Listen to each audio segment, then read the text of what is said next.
ओम नमः सिद्धेभ्यः। ओम नमः सिद्धेभ्यः। ओम नमः सिद्धेभ्यः।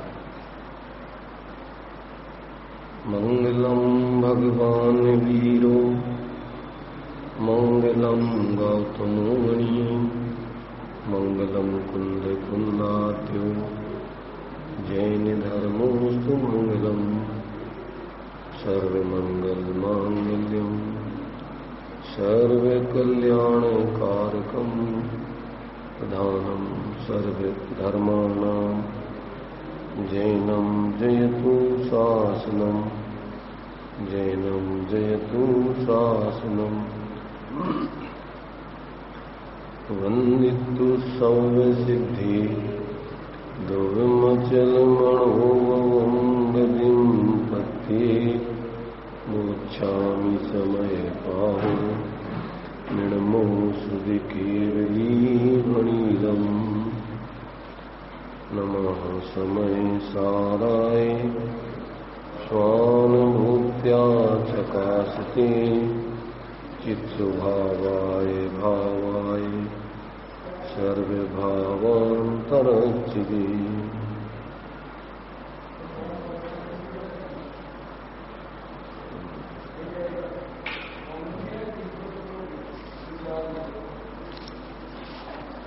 विषय अपना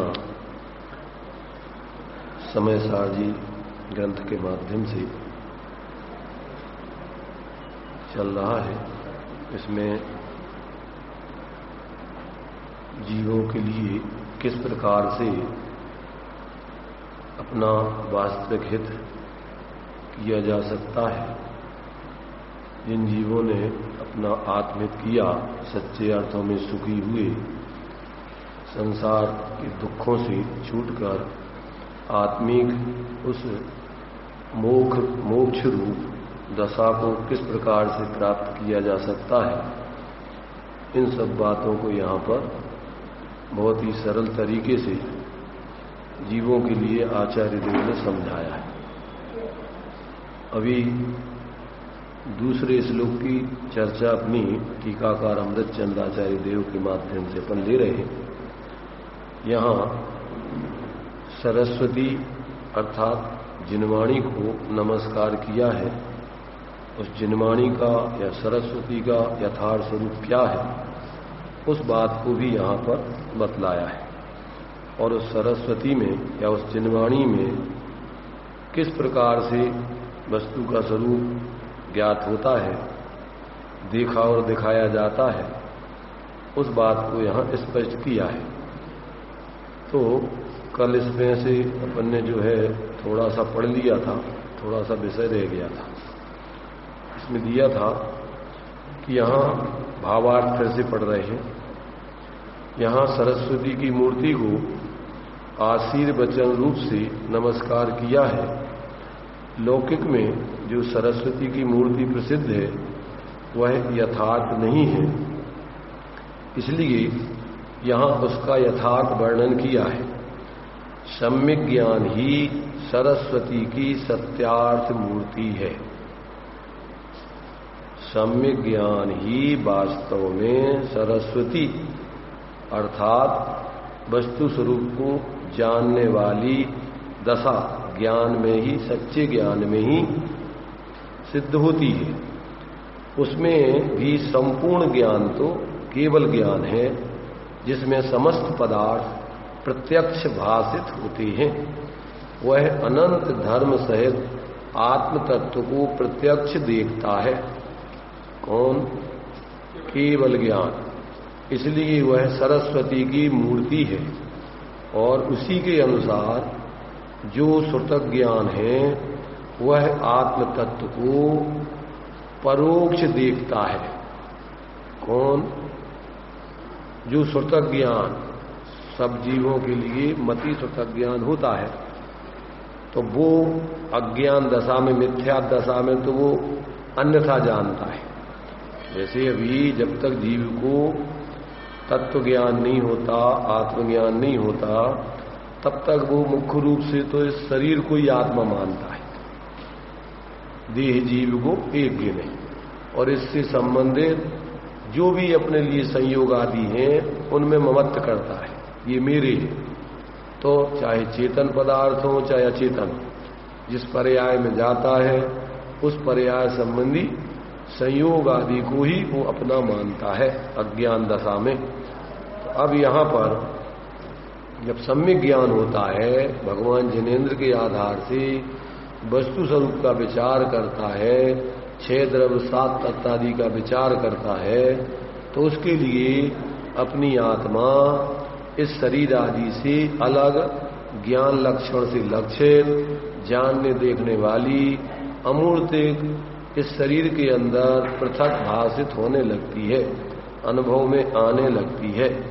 तभी जो है इस जीव का अन्य सब पदार्थों का फिर यथार्थ बोध होता है, सब कुछ जैसे है उसको वैसा जानता है। तो इस प्रकार से मूल रूप से तो केवल ज्ञान ही संपूर्ण पदार्थों को सम्यक प्रकार जानता है पूर्ण रूपेण, और फिर उस केवल ज्ञान के आधार पर जाने हुए क्या है जो वचनों के माध्यम से उपदेश दिया जाता है उसको द्रव्य श्रुत बोलते हैं। तो यहां पर जो है एक प्रत्यक्ष ज्ञान केवल ज्ञान, और फिर परोक्ष ज्ञान में मति श्रुतक ज्ञान मुख्य रूप से, और अवधि ज्ञान मनपर्य ज्ञान भी सम्यक ज्ञान है। और यहां पर आत्मकल्याण में श्रुतक ज्ञान की मुख्यता ली जाती है। इसलिए केवल ज्ञान के आधार पर जो श्रुतक ज्ञान है वह आत्म तत्व को परोक्ष देखता है, इसलिए वह भी सरस्वती की मूर्ति है।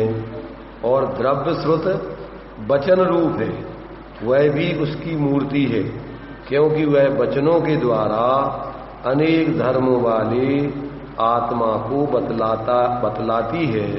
इस प्रकार समस्त पदार्थों के तत्व को बताने वाली ज्ञान रूप तथा वचन रूप अनेकांतमयी सरस्वती की मूर्ति जानना चाहिए। सरस्वती को वाणी, भारती, शारदा, भागदेवी इत्यादि बहुत से नाम कहे जाते हैं।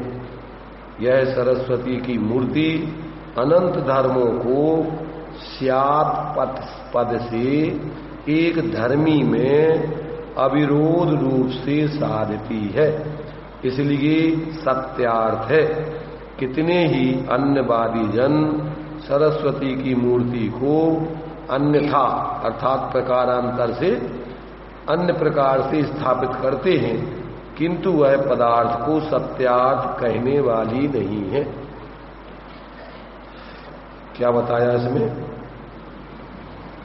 सरस्वती की मूर्ति लोक में अपन देखते ना, एक लक्ष्मी है, एक सरस्वती है, भारत माता है, तो ये सब किस रूप में लोक में प्रसिद्ध हैं? ये काल्पनिक रूप में है, और एक प्रकार से सांकेतिक भाषा में वो सिर्फ जो वास्तविकता है उसको बताने के लिए है, परंतु लोग क्या करते हैं उसको यथार्थ तो समझते नहीं। जैसे सरस्वती की मूर्ति जो बनाते हैं तो उसमें वीणा हाथ में दे करके खड़ी कर देते, तो उसके माध्यम से वीणा में क्या है शब्द निकलते हैं, जो भी है उसमें से भी जो है शब्दों के माध्यम से ही ध्वनि के माध्यम से ही क्या है अपनी बात को प्रस्तुत किया जाता है।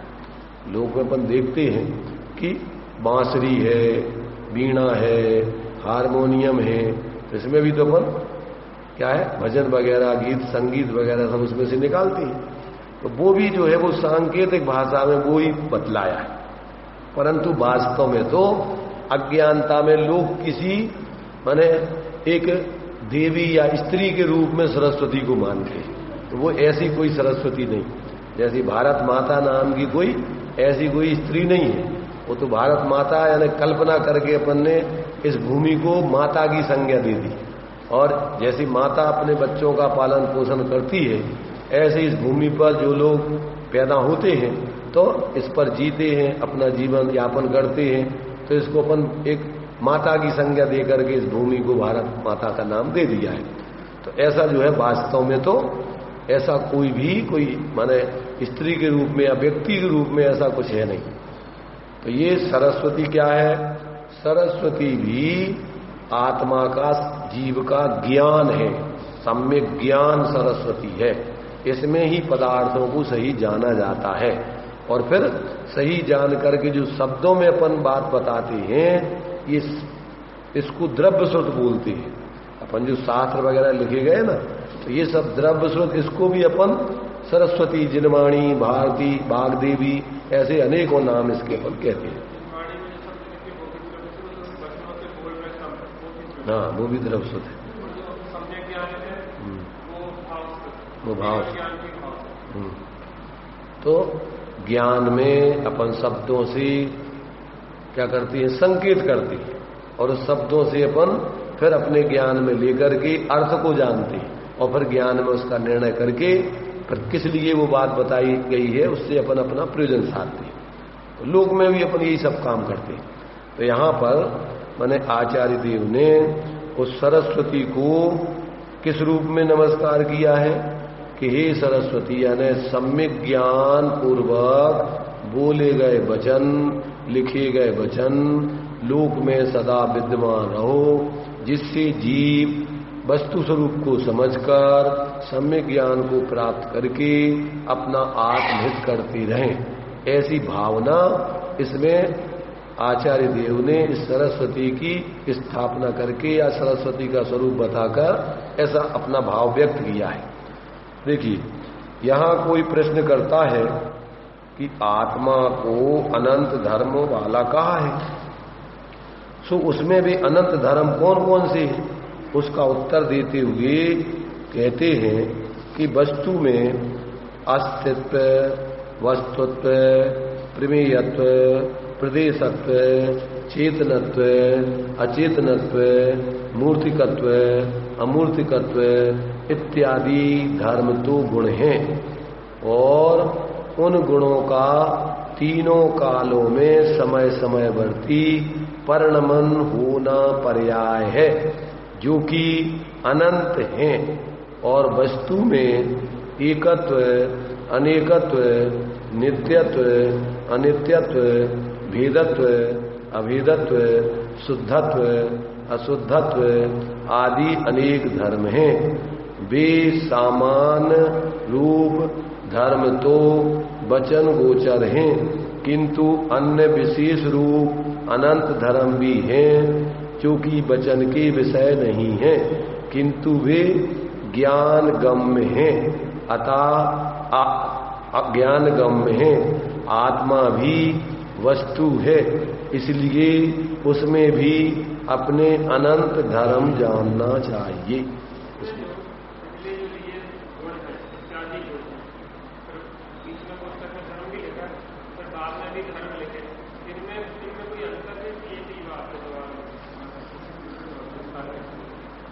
उसमें अंतर बताया ना कि गुणों की पर्याय होती हैं, धर्मों की पर्याय नहीं होती हैं, वो परस्पर विरोधी होती हैं। जैसे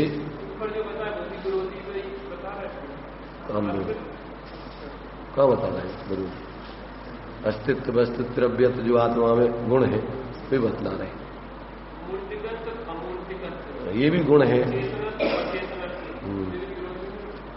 ये जो है जीव में चेतनत्व है, उद्गल में अचेतनत्व है, उनके अपने सब द्रव्यों के अपने अपने गुण हैं। अथवा अपने लिए जीव में भी देखना है तो चिन्मूरत बिनमूरत, कैसी आत्मा चैतन्य की मूर्ति भी है और मूर्ति नहीं भी है। तो इसमें ये परस्पर में पर की नास्ति, स्वयं की अस्ति, पर द्रव्यों से रहित और अपने स्वचतुष्टय सहित प्रत्येक वस्तु विद्यमान है। ऐसे जो है उसमें अनेक धर्म भी है, अनेक गुण भी है, अनंत धर्म भी है, अनंत गुण भी है, और उसमें उन गुणों की प्रति समय परिणमन होता है, इसलिए पर्याय होती है। देखो 6 जाति के द्रव्य इस लोक में है, और उसको 2 भागों में बांट दिया, और संक्षेप में करो तो एक चेतन और दूसरे अचेतन। चेतन माने जानने वाले, और जिनमें ज्ञान नहीं है ऐसे अचेतन। तो जानने वाले जीव और नहीं जानने वाले उनको अजीब कहते हैं। उन अजीब को 5 भागों में बांट दिया। एक पुद्गल, एक धर्मद्रव, एक अधर्मद्रव, एक आकाश द्रव और काल द्रव असंख्यात लोक प्रमाण। अब क्या है कि 4 द्रव्य तो पर्णमन तो सभी द्रव्य करती है, पर 4 द्रव्य तो एक जैसा शुद्ध पर्णमन ही करते रहते हैं। कौन सी? धर्म द्रव, अधर्म द्रव, आकाश द्रव, काल द्रव। इनमें अशुद्ध पर्णमन नहीं होता है। नहीं, स्थिर तो सभी द्रव्य है। पर्याय में जो पर्णमन होता है ना, पर्णमन का मतलब क्या है? जैसे अभी मनुष्य जीव है तो अभी मनुष्य पर्याय में है, फिर बदल करके दूसरी पर्याय में चला जाएगा, फिर और पर्याय में चला जाएगा, अथवा सिद्ध दशा में चला जाएगा, तो वहां पर भी उसमें प्रति समय पर्णमन होता रहता है। पर पर्णमन माने परिवर्तन होता रहता है। अब भले ही वो किस रूप में हो रहा है वो एक अलग चीज है। अभी जैसे जीव है तो जीव तो द्रव्य से नित्य है, परंतु पर्याय रूप में उसका क्या है? अनित्य रूप में पर्णमन हो रहा है। अब जीव और पुद्गल में पर्णमन 2 प्रकार का होता है। शुद्ध पर्णमन भी होता है, अशुद्ध पर्णमन भी होता है। कैसा होता है? देखो, शुद्ध पर्णमन कैसा और अशुद्ध पर्णमन कैसा? कि आत्मा में जो राग द्वेष मोह के भाव हो रहे हैं, जो विकारी परिणाम हो रहे हैं, ये सब अशुद्ध पर्णमन है उसका। कौन सा पर्णमन है? अशुद्ध पर्णमन है, मलिन पर्णमन है, आकुलता रूप है, आश्रव बंध रूप है, दुख का कारण है, दुख स्वरूप है, ये अशुद्ध पर्णमन है। और जीव जब क्या करता है? तत्व ज्ञान करके, भेद विज्ञान करके, जब परावलंबन छोड़ के स्वावलंबन को धारण करता है तो फिर राग द्वेष मोह का क्रम से अभाव हो जाता है। एक रूप शांत निराकुलता रूप, ज्ञाता दृष्टा रूप उसका सहज पर्णमन चलता है। तो वो पर्णमन सुख रूप है। कौन सा? जो शुद्ध पर्णमन है वो सुख रूप है, और जो अशुद्ध पर्णमन विकारी पर्णमन है ये दुख रूप है। तो अब ये जीव को, चूंकि जीव ही समझदार है, बाकी अजीब तो समझते नहीं है। पुद्गल में चाहे शुद्ध पर्णमन हो चाहे अशुद्ध पर्णमन हो, उसके लिए उससे कोई सुख दुख नहीं होता है। शुद्ध पर्णमन पुद्गल का क्या है? जो स्कंद अपन को जो दिख रहा है ना, 5 इंद्रिय के विषय, ये सब बहुत क्या है? अनेक पुद्गल परमाणु मिलकर के वो स्कंद बना होता है। एक द्रव्य नहीं है वो क्या है?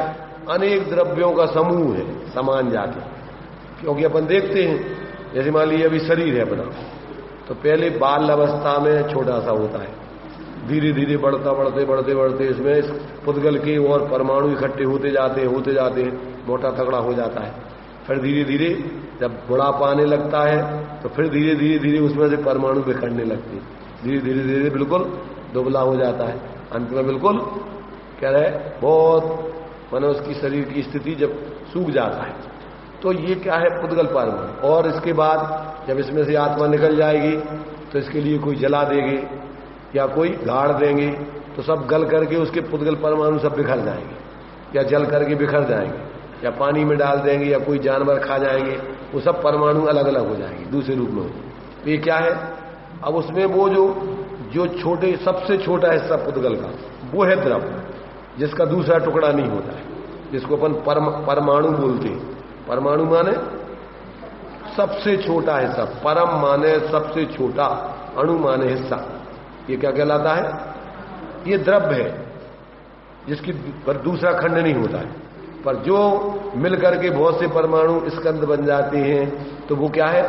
वो तो समान जाति पुद्गल द्रव्य पर्याय है, विभाव व्यंजन पर्याय।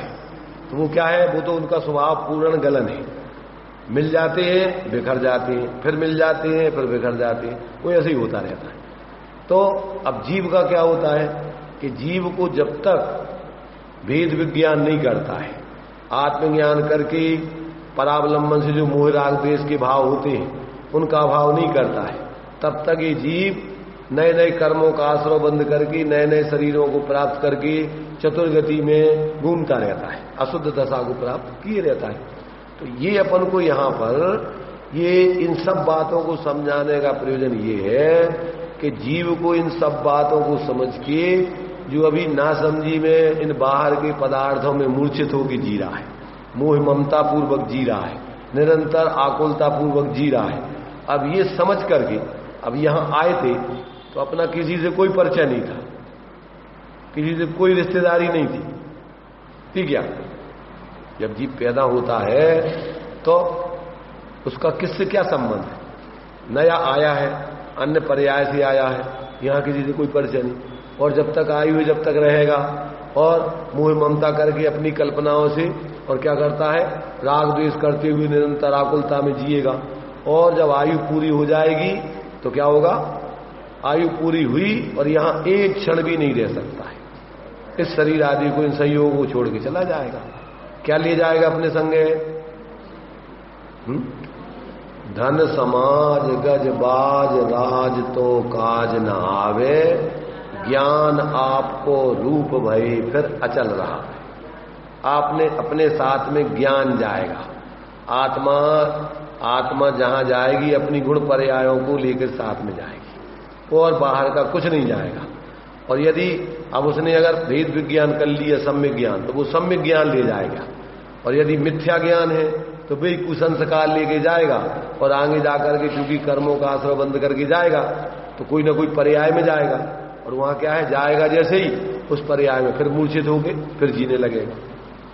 तो ये जो दशा है, ये दशा जीव की अनादि काल से चल रही। अब इसमें से जो जीव संगी पंचेंद्री हो और वो इस बात को समझ के और फिर अपने आत्मा को इस सब शरीर आदि से भिन्न अंदर से जानकर मानकर और अपने स्वरूप में स्थिर होकर राग द्वेष मोह का अभाव करे, तो वे जीव धर्मात्मा बन के क्रम से क्या होता है, सब कर्मों का संवरण निद्रा आदि करके, मोह राग द्वेष आदि का भी भाव आश्रय बंध का संवरण निद्रा करके और अंदर में अपनी स्वाभाविक दशा वीतराग दशा वो प्रकट करके जीव ऐसी शुद्ध दशा को प्राप्त हो जाता है।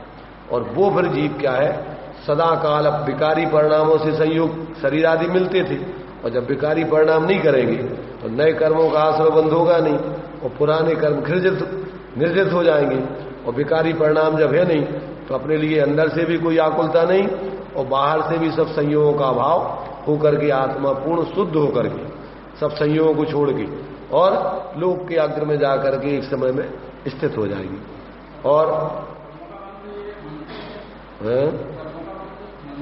मन माने अपने जो सोच चलती रहती ना, उस सोच में जो अपनी कसाएं चलती रहती, उस कसायों से मोह राग द्वेष से बंद होता है। और यदि अपन मोह राग द्वेष नहीं करें तो देखो अपन अभी जब तक अपन पूर्ण वितराग दशा को प्राप्त नहीं हुए तब तक अपना सोच चलता है। तो अब सोच को अपन पहले बदलें। क्या करें? पहले तो सही सोच जीवन में चालू करें।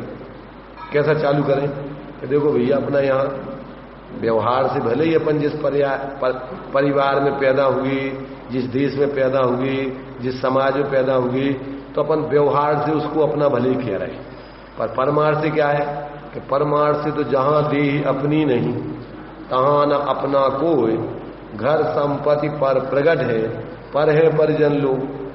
तो जब ये शरीर ही अपना नहीं है, यही मिला है और ये छूट जाएगा, और भले ही अभी अपन शरीर के साथ रह रहे हैं और अभी शरीर रूप नहीं हुए, जल पय ज्यों जियतन मेला पे भिन्न भिन्न नहीं भेला। कभी भी आत्मा शरीर आदि संयोग आदि परद्रव आदि रूप नहीं हो सकता है। तो ऐसा जब ज्ञान हो जाए तो फिर क्या है, मोहपूर्वक नहीं जिएगा। जो छेड़ालाकार ने दिया ना कि भले ही वो अभी घर गृहस्थी में रहेगा निचली भूमिका में, यदि ज्यादा वैराग आ जाए तो दीक्षा लेकर के उत्कृष्ट आत्म साधना भी कर सकता है। परंतु यदि उतना भी वैराग नहीं आया तो अभी घर गृहस्थी में भी रहे तो वहां पर भी वो धर्मात्मा बन के साधना कर सकता है। पर वो घर गृहस्थी में कैसे रहेगा? गेही पे ग्रह में न रचे ज्यों जलते भिन्न कमल। कैसा रहेगा? घर में तो रहेगा पर घर को अपने में नहीं बसाएगा। कैसा रहेगा? जलते भिन्न कमल। जैसे पानी में कमल रहता है तो पानी में भींगा रहता है और उसको उठाओ तो एक भी बूंद उसमें नहीं टिकती है, वो सब पुतई को छूट जाता। ऐसे ही ज्ञानी जीव घर गृहस्थी में रहता है, धूम के अनुसार व्यवस्था भी बनाता है, परंतु मोह नहीं करता है। जो अपन मेरी भावना बताया ना कि प्रेम तो होता है, फैले प्रेम परस्पर जग में, पर मोह दूर पर रहा करे। अच्छा, मोह में वो प्रेम में क्या अंतर है? प्रेम किसे कहते हैं और मोह किसे कहते हैं?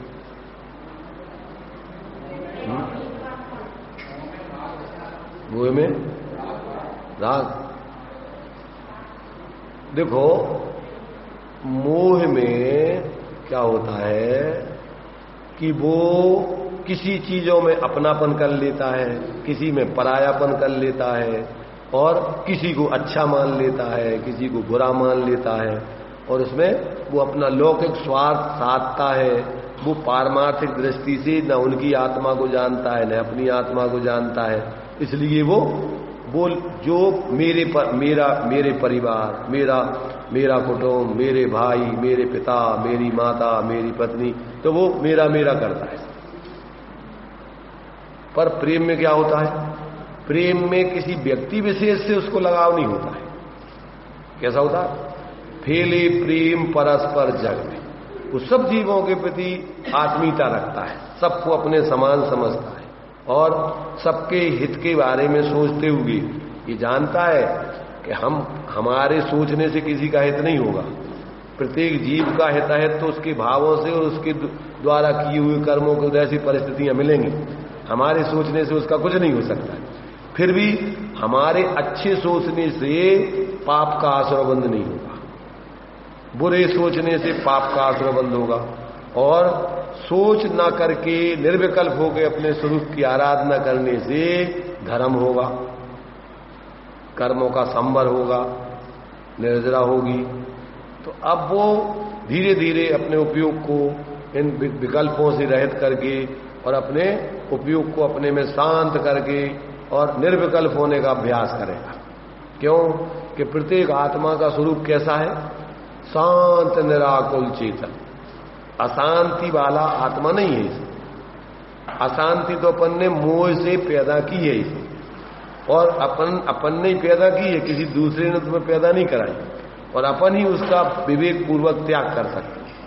इसलिए जब ये बातें अपन समझ लेते हैं तो फिर अपन थोड़े समय के लिए हम मेहमान बन के रहेंगे, अतिथि मान के जिएंगे। अपन क्या है? मोह पूर्वक या आसक्ति पूर्वक नहीं जिएंगे, इन चीजों में अपनापन करके नहीं जिएंगे, वेद विज्ञान करके जिएंगे। जब तक जिएंगे शांति से जिएंगे, और जब जाएंगे तो शांति से जाएंगे। क्यों? अतिथि है, जब तक रहता है शांति से रहता है, और जब जाता है तो उसको तो पता है कि अपन को अपना घर है ही नहीं, अपना कुछ है ही नहीं, तो सहजता में चला जाता है। तो अपन यहां जब अतिथि बन के रहेंगे इस संसार में, तो अपन क्या होगा? जिस पर आयु प्रमाण यहां जिएंगे, यहां कहीं मोह नहीं करेंगे। जैसे अपनी आयु पूरी होगी, आयु देखो सब जीवों की एक निश्चित आयु बांध के आते हैं, एक निश्चित समय तक एक शरीर में रहते हैं, और जैसी आयु पूरी होती है और इस शरीर को छोड़ के जाना है। अब जैसे भाव, जब तक उसके अभी भाव विकारी भाव होंगे, तब तक तो आगे की पर्याय का उसको आयु बंद हो गई होगा। अब वो क्या है? अगर विवेक पूर्वक जिएंगे तो नियम से फिर उसके माने अच्छी गति मिलती है। माने वैसे तो देखो दो गति मिलती है मुख्य रूप से मोक्ष मार्ग में। कौन सी दो गति? एक देवगति, वैमानिक देवों की गति, और एक अच्छे मनुष्यों की गति। अच्छे मनुष्य माने दीनहीन, नीच कुल आदि में, स्त्री पर्याय में, नपुंसक पर्याय में, दरिद्री पर्याय में, विकलांग अवस्था ऐसी नहीं होती। और भरत क्षेत्र, अभी पंचम काल आदि में, भरत ऐरावत आदि क्षेत्रों में यहां उसका जन्म नहीं होता है। कहां होता है? जहां पर भोग भूमि नहीं, विदेश क्षेत्र जहां पर कर्म भूमि है, जहां पर तीर्थंकर आदि सदा काल विराजमान रहते हैं, जहां पर मोक्ष जाने की व्यवस्था सदा काल रहती है, ऐसे स्थानों पर जन्म लेके वो अपने आत्म कल्याण की आराधना करता है। तो ऐसे स्थानों पर जहां पर विपरीत बुद्धि वाले जीव, तीव्र कसाई जीव, और जहां पर मोक्ष की सिद्धि नहीं होती है, ऐसे स्थानों पर वो जन्म ही नहीं लेता है। तो क्यों कि उसके भावों में जो ऊंचाई चलती है उसके कारण से उसको इस प्रकार के कर्मों का आश्रय बंदी नहीं होता है। अच्छे भाव रहते, वो कभी गलत भाव करते नहीं किसी के प्रति। तो ये जो है, जब व्यक्ति इस वस्तु व्यवस्था को समझ लेता है कि लोग किसी ने बनाया नहीं, कहीं से आया नहीं, इसमें 6 जाति के द्रव्य है, इसमें जीव अनंत है, उद्गल अनंतानंत है, एक धर्म द्रव्य है, एक अधर्म है, एक आकाश है, काल असंख्यात लोक प्रमाण है। तो अब इसमें से जीव क्या कर रहा है? जीव अपने को भूल के और पर में मोह ममता करके दुखी है। जो अपन पढ़ते ना 6 डाला में कि इस लोक की क्या व्यवस्था है कि नहु ना करे न धरे को, सड़ द्रव्य मई न हरे को, सो लोक माही बिन समता, दुख सहे जीव नित भ्रमता। बस ये समस्या है। जीव काय से दुखी है? ममता। ममता जानते हो? ममता और समता, ये 2 स्थितियां हैं जीव में। जब धर्मात्मा बन जाता है तो जीवन में समता आ जाती है, हर परिस्थिति में वो समता में रहता है। मुनिराजों का जीवन बतला है ना, साम्य भाव धन रखते हैं। मुनिराज क्या उनके जीवन में उनका धन कौन सा है? साम्य भाव ही उनका धन है। और अपना कौन सा धन है? अपना निरंतर लड़ना झगड़ना, राग द्वेष मोह आदि करते रहना, यही अपनी संपत्ति है।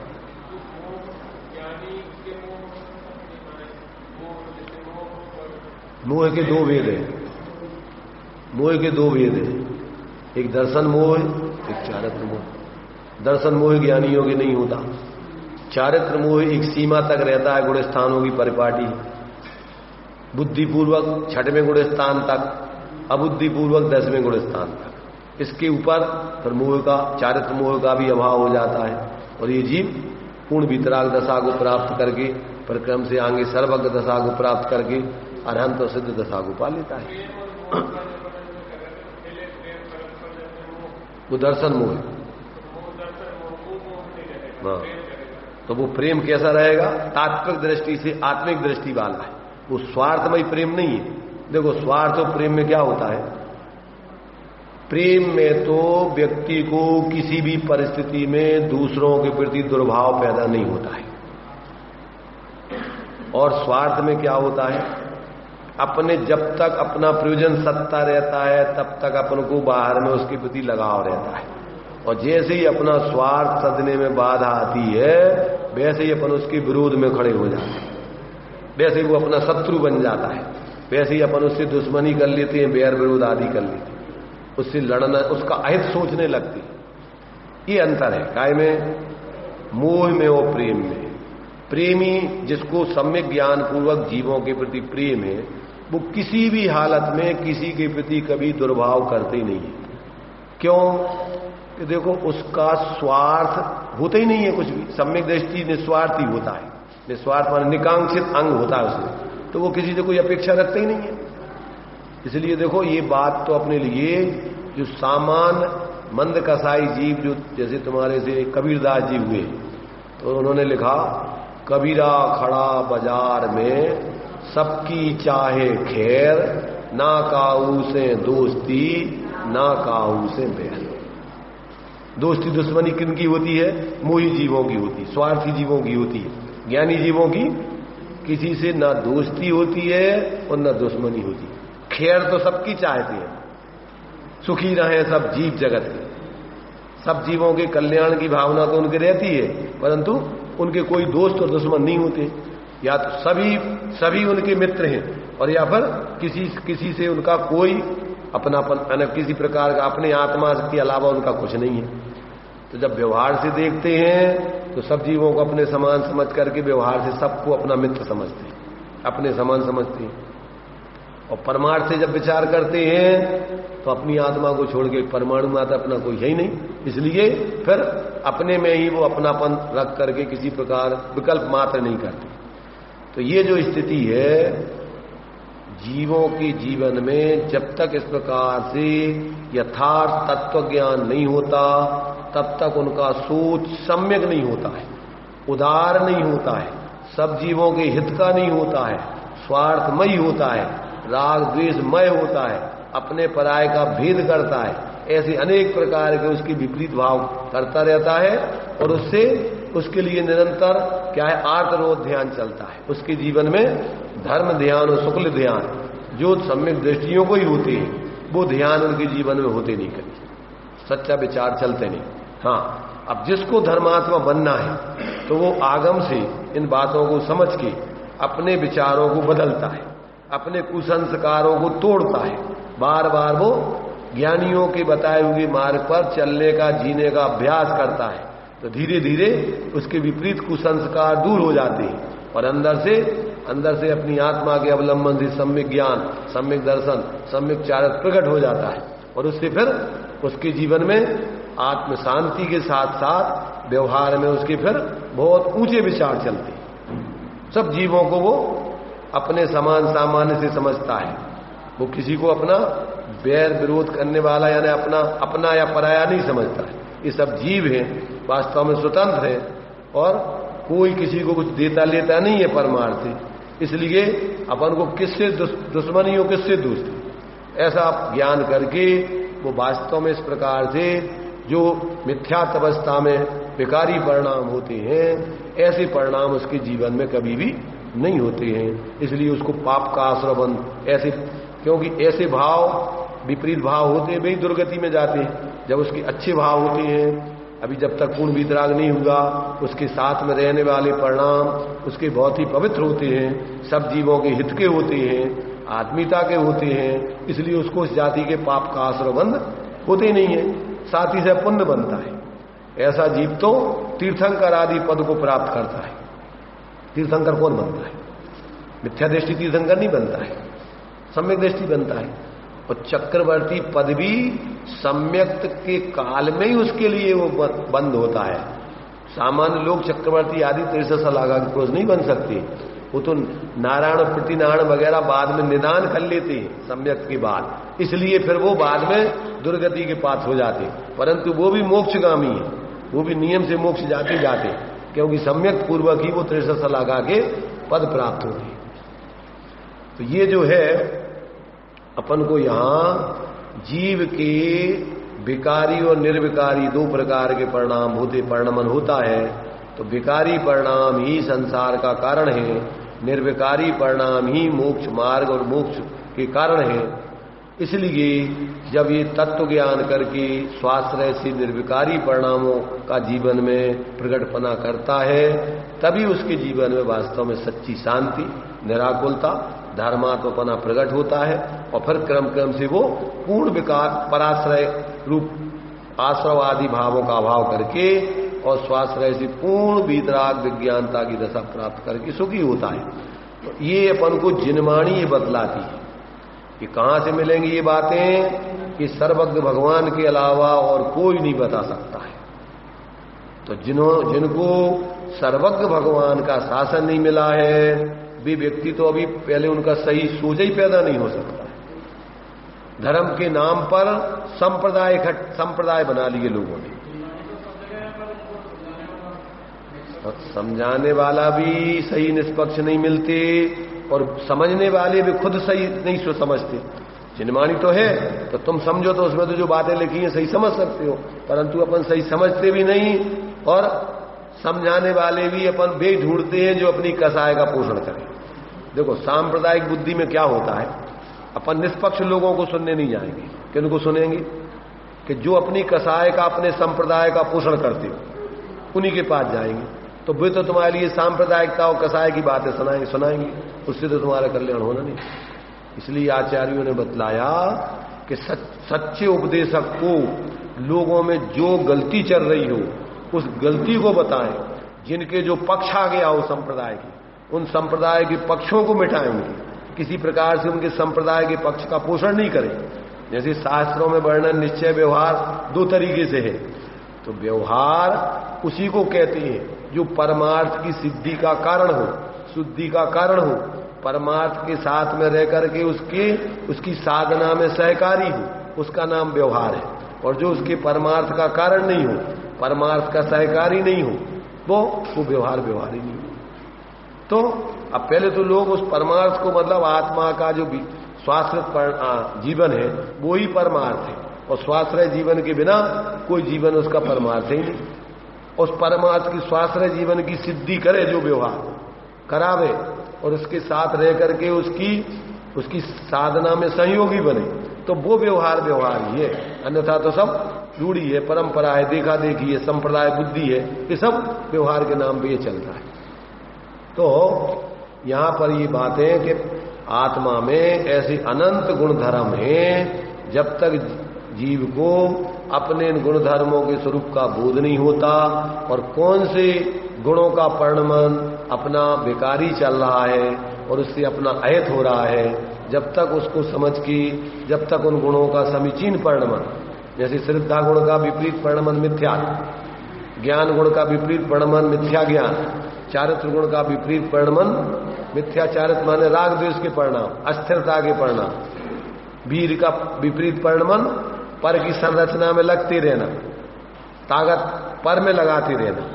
तो ऐसे जो है कि विकारी परिणाम अपने चल रहे हैं। अब यदि अपन समझ करके क्या करें कि मिथ्या अभिप्राय को बदलें, अपने ज्ञान में विपरीतता को दूर करें कि भैया कोई किसी का शत्रु नहीं है, कोई किसी का मित्र नहीं है, कोई संसार में अपना नहीं है, ये तो सब स्वतंत्र द्रव्य हैं, और अपन अपने को भूल करके और इस मोह आदि के भावों से दुखी हैं, तो अपन को मोह नहीं करना किसी, क्या नहीं करना, मोह नहीं करना।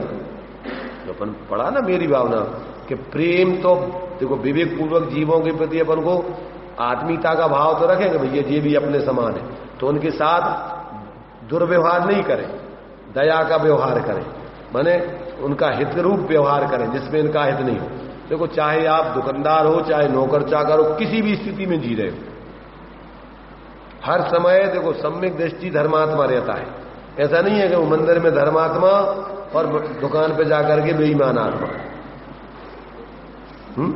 वहां जीवों को लूटने का भाव, खसोटने का भाव, अपना स्वार्थ साधने का भाव, असली में नकली मिलाने का भाव, ये ऐसे भाव नहीं होते। वहां पर भी भैया ये भी जीव है, अपने समान है, जैसा अपन अच्छा चाहते हैं ऐसे ये भी चाहते हैं, तो अपन उनके साथ में वही व्यवहार करें जो अपन चाहते हैं। दूसरों के संगे ऐसा व्यवहार करना जो तुम नहीं चाहते हो, आगे जाके तुम्हें भी वही उदय आएगा तो तुम्हारे साथ में वही व्यवहार होगा। इसलिए इन सब बातों को जब अपन जिनवाणी के माध्यम से समझते हैं, अंदर में अपने उसको जीवन में अपनाते हैं, तो ही वास्तव में अपना जीवन क्रम से पवित्र बनता है, सुखरूप होता है, और आगे एक दिन पूर्ण रूप से उस वितराग दशा को, पूर्ण सुख की दशा को पाता है। तो यहां पर देखिए आत्मा के अनंत धर्मों में चेतनत्व असाधारण धर्म है, वह अन्य अचेतन द्रव्यों में नहीं है।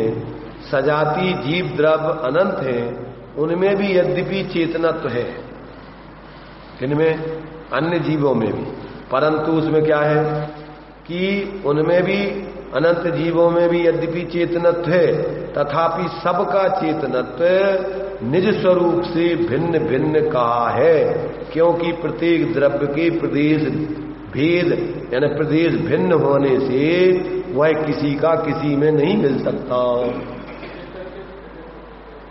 प्रत्येक जीवों का प्रदेश माने आत्मा के जो आकार बनता है वो प्रदेशत्व गुण के कारण से बनता है। तो प्रदेश माने जैसे अपन को बोलते हैं, प्रदेश किसे बोलते हैं कि पुद्गल परमाणु जितने स्थान को घेरता है उतने स्थान का नाम प्रदेश है। तो आत्मा कितनी बड़ी है कि अगर इस आत्मा को पूरे फैला दो तो पूरे तीनों लोकों में फैल जाएगी बिना टूटे हुए। कितनी बड़ी हो जाएगी? तीनों लोकों में ये पूरी आत्मा फैल सकती है। तो कोई फैला के देखी क्या? यहां देखी है। किसको? जब केवली भगवान समुद्घात करते हैं तो उस समय 8 समय लगते हैं उसमें। तो उसमें पहले में दंड, फिर दूसरे में कपाट, फिर तीसरे में प्रतर और चौथे में लोक पूर्ण दशा को हो जाती है। क्या होते हैं आत्मा के प्रदेश? पूरे तीनों लोकों में अखंड रूप से फैल जाते हैं। क्यों फैलती हैं? कि 3 अघातीय कर्मों की स्थिति ज्यादा रहती है और आयु कर्म की स्थिति कम हो गए, तो आयु कर्म जब पूरा हो जाएगा तो यहां रहना नहीं है और इस स्थिति उन कर्मों की ज्यादा है, तब उसका अभाव नहीं होगा, तो फिर जीव यहां से जाएगा कैसे मोक्ष में। इसलिए उन 3 कर्मों की स्थिति को आयु प्रमाण करने के लिए ये प्राकृतिक व्यवस्था है, सोच के नहीं, ऑटोमेटिक ही इस प्रकार से केवली समुद्घात वो जीव करके उन 3 कर्मों की स्थिति को आयु प्रमाण करके अंत में जिस समय आयु पूरी होती है उसी समय 3 आघातीय कर्मों की स्थिति भी पूरी हो जाती और जीव इस संयोग को छोड़ के, शरीर आदि को छोड़ के, कर्मों को छोड़ के और एक समय में जाकर के थोड़े से समय में आ ई उ री 5 हिरस अक्षर बराबर टाइम लगता है 14 गुण स्थान में और जीव एक समय में जाके सिद्धालय में स्थित हो जाता है। ऐसी सहज व्यवस्था है, क्योंकि वो भीतराग है, वो सोच करके कुछ नहीं करती, वो तो ऑटोमेटिक अब उस जीव को मुक्त होना है तो प्राकृतिक रूप से ऐसी स्थिति बन जाती है। उस समय आत्मा तीनों लोकों में फैल जाती जिस समय लोक पूर्ण दशा होती है। तो इसका मतलब क्या हुआ कि सभी जीव वास्तव में इतने प्रदेश वाले हैं। कितने प्रदेश? लोक में जितने अपन परमाणुओं को रखो तो असंख्यात हो जाते थे, असंख्यात प्रदेश ही प्रत्येक आत्मा है। तो ऐसा प्रत्येक आत्मा अखंड रहती है, टूटती नहीं है, तो अपने अपने प्रदेशों में रहती है, इसलिए उसके जितने गुण हैं वो अपने प्रदेशों में ही व्याप्ते हैं, अन्य द्रव्यों के प्रदेशों में नहीं जा सकते। तो अपना ज्ञान दर्शन, अपना शोक अपनी आत्मा में रहेगा, दूसरे में नहीं, और अपनी कसाई भी अपनी आत्मा में रहेगी, दूसरों को नहीं दे सकते। तो अपना दुख भी खुद ही भोगोगे। जो व्यक्ति कसाय करता है तो दुखी कौन होता है? स्वयं ही होता है। अब ये समझ में आ जाए तो कौन समझदार व्यक्ति कसाय करेगा? अपन पढ़ते ना, राग आग दहे सदा तो ताते। अब आग, राग जब आग है तो आग पकड़ने से जब जल जाती है तो कोई समझदार व्यक्ति पकड़ेगा कि नहीं? तो जब विकारी परिणाम अपन को आग के समान दुखदाई है तो अपन को विकारी परिणाम फिर करेंगे क्या? नहीं करेंगे। इसलिए फिर वो साम्य भाव में, समता भाव का जीवन जिएगा वेद विज्ञान पूर्वक। वो कैसी परिस्थिति आ जाए अपने परिणामों को बिगड़ने नहीं देगा। क्यों? कि परिणाम कोई दूसरा नहीं बिगाड़ता है, ध्यान रखना। कौन बिगाड़ता है? तुम ही अपनी अज्ञानता से गलत सोच करके परिणाम बिगाड़ते हो। तुम्हारी गलत सोच से कैसी भी परिस्थिति हो, तुम्हारे परिणाम बिगाड़ने में वो वास्तव में समर्थ नहीं है। तुम्हारे परिणाम जब भी बिगड़ेंगे तुम अपनी मूर्खता के सोच से, अपनी मोह के सोच से, मोह भावों से ही परिणाम बिगाड़ोगे, कोई दूसरा नहीं बिगाड़ेगा। इसलिए अपन को उपदेश दिया है कि भैया जैसे बने तैसे तुम, बंध मोक्ष परिणामन ही से, ऐसा कहत श्री जिनवाणी, ताते परिणामन की समाल में गाफिल मत हो प्राणी। और वो कब नहीं हो सकता? कि जब आपको अपने स्वभाव का बोध हो, विभाव का बोध हो, पर द्रव्य उनके गुण पर्याय आदि का बोध हो, तो भैया ये विभाव आश्रव दुखकार घने रे, आश्रव बहुत दुख देने वाले। इसलिए क्या करना? बुद्धिवंत तेने निर्भय। जो समझदार व्यक्ति होता है वो आश्रम में प्रवृत्ति नहीं करता, वो संबंध निजारूप प्रवृत्ति करके अपने निर्विकारी परिणामों की पूर्ण मोक्ष दशा को प्रकट करता है। इस प्रकार से यहां पर कि जीव में अनंत धर्मों में चेतनत्व उसका असाधारण धर्म है। असाधारण माने जीव को छोड़ के चेतनत्व और किसी में नहीं पाया जाता है। और दूसरी बात, प्रत्येक जीव का चेतनत्व अपना अपना है। दूसरे जीवों में भी चेतनत्व तो है, पर हमारा चेतनत्व तुम्हारे में नहीं जा सकता, तुम्हारा हमारे में नहीं जा सकता। इसलिए क्या है, प्रत्येक द्रव्य के प्रदेश भिन्न होने से वह किसी का किसी में नहीं मिलता। वह चेतनत्व अपने अनंत धर्मों में व्यापक है, इसलिए उसे आत्मा का तत्व कहते हैं। तत्व किसे कहते हैं? तस्य भावम तत्वम। जिस द्रव्य का जो भाव है, जो गुण है, वे उसी के हैं, दूसरे में नहीं जाते। इसलिए चेतनत्व आत्मा का तत्व है, स्वभाव है, भाव है। उसे यह सरस्वती की मूर्ति देखती है और दिखाती है। वचनात्मक सरस्वती की मूर्ति दिखाती है और ज्ञानात्मक सरस्वती की मूर्ति अपने उस चेतनत्व को देखती है, अनुभव करती है। भाई अपने अंदर में देखो, प्रत्येक जीव गुस्सा आता है या अंदर में अपन को गुस्सा आ रहा है, बाहर में अपन बिगड़ नहीं कर रहे, तो अपने ज्ञान में अपना ज्ञान जान लेता कि नहीं जान लेता कि अपन को गुस्सा आ रहा है, और ये भी जान लेता कि नहीं कि किस बात से अपन को गुस्सा आ रहा है।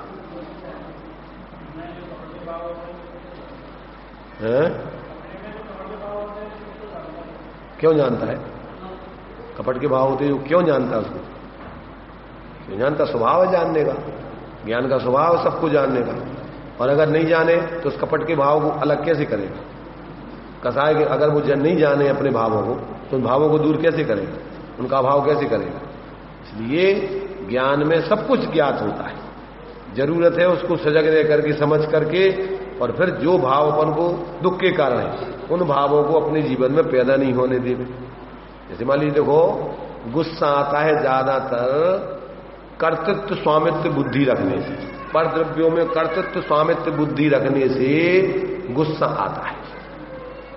क्यों आता है? कि अपन दूसरों को अपने हिसाब से परमन कराना चाहते हैं, अपन अपने अधीन उनको रखना चाहते हैं, और वो जब अपने अधीन परमन करते नहीं है, अपने अधीन रहते नहीं है, तो अपन को गुस्सा आता है। तो अब क्या उपाय है? गुस्सा नहीं आवे उसका क्या उपाय है? प्रत्येक द्रव्य को स्वतंत्र जाने, कोई किसी का कर्ता धर्ता नहीं है। सहजानंद वर्णी ने जो हूं स्वतंत्र निश्चल निष्काम दिया ना, होता स्वयं जगत परिणाम, कोई किसी का नहीं करता काम, दूर हटा मिथ्या परिणाम, सहजानंद रहो अभिराम। तुम किसी के करता धरता नहीं हो, कोई तुम्हारा करता धरता नहीं, कोई तुम्हारा कुछ बिगाड़ता सुधारता नहीं, और अपन को लगता है कि इसने मेरा काम बिगाड़ दिया, तो गुस्सा आता है। तो जब अपन वस्तु स्वतंत्रता का निर्णय कर लेंगे तो अपने लिए किस पे गुस्सा है? भैया जो कुछ हो रहा है सब सहज हो रहा है, अपनी अपनी योग्यता से हो रहा है, कोई इसका करता धरता नहीं है, तो अपन को काहे को गुस्सा आएगा?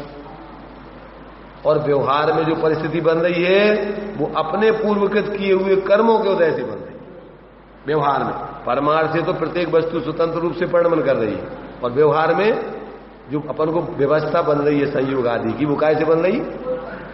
स्वयं किए जो कर्म सुभासो फल निश्चय ही वेदे, स्वयं करे फल अन्न दे तो स्वयं किए निष्फल होती, अपने कर्म सिवाय जीव को कोई न फल देता कुछ, पर देता है यह विचार तज, स्थिर हो छोड़ प्रमादी बुद्धि। ये बात अपन को समझना हो कि तुम्हें कोई व्यक्ति तुम्हारा हित नहीं कर रहा है, बाहर में अनुकूलताएं बन रही है तो तुम्हारे पूर्वकृत पुण्य कर्म के उदय से, और प्रतिकूलताएं बन रही हैं तो पाप कर्म के उदय से। तो अब क्या करना कि किसी को दोषी नहीं ठहराना,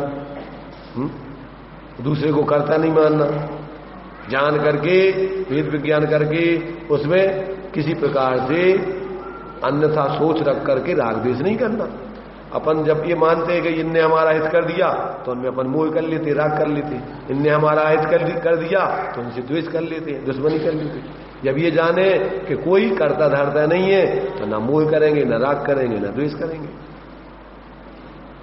चांदमल जी समझ में आ रही कि नहीं आ रही कुछ? क्या जीव काय से दुखी है? मोह राग रुस दुख की खान। सुखी काय से होगा? निज को निज पर को पर जान, फिर दुख का नहीं देश निदान। ये उपाय है। क्या उपाय है? निज को निज पर को पर जान, फिर दुख का नहीं लेस निदान। फिर दुख का क्या कारण है? दुख का कोई कारण नहीं। जीव अज्ञानता से, मोह से, विपरीत मान्यता से दुखी होता है। ऐसे मिथ्याद्रग ज्ञान चरण बस भ्रमक भरत दुख जन्म मरण ताते इनको तजिए सुजा। कितनी सरल भाषा में दौलत राम जी ने सब बातें लिखी है। अपन समझ लो, अगर सब जनागम का सार है और इसमें भी अपने लिए वो सब बातें लिखी। तो इस प्रकार से जो आत्मा का वो चैतन्यत्व, उसका आत्मा का तत्व है, उसे यह सरस्वती की मूर्ति देखती है और दिखाती है। माने ज्ञान रूप सरस्वती की मूर्ति उसको देखती है अपने रूप में, और वचन रूप में सरस्वती की मूर्ति उसको दिखाती है कि देखो भैया, प्रत्येक आत्मा का ज्ञान दर्शन चेतनपना अपने अंदर में है। इस प्रकार इसके द्वारा सर्व प्राणियों का कल्याण होता है। काय के द्वारा? सरस्वती के द्वारा बताए हुए वस्तु स्वरूप को समझने से सभी जीवों का कल्याण होता है। इसलिए ऐसी सरस्वती की मूर्ति सदा प्रकाशमान रहो, प्रकाश रूप रहो।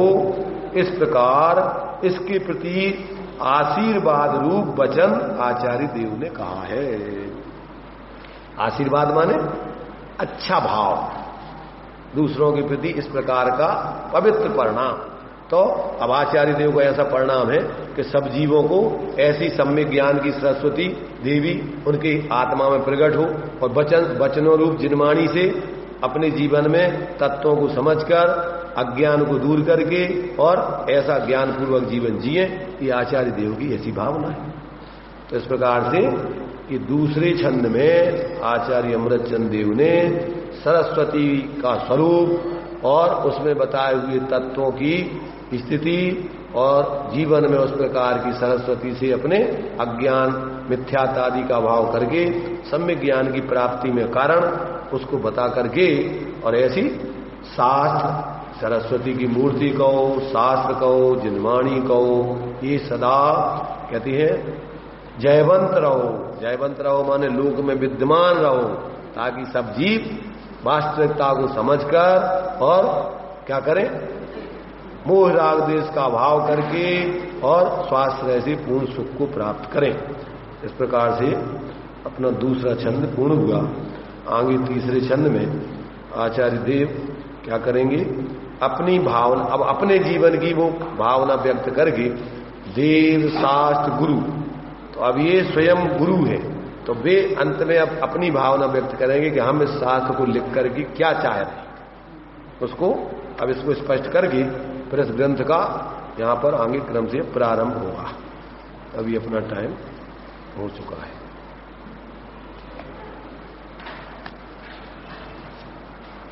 जिनवाणी स्तुति बोलने की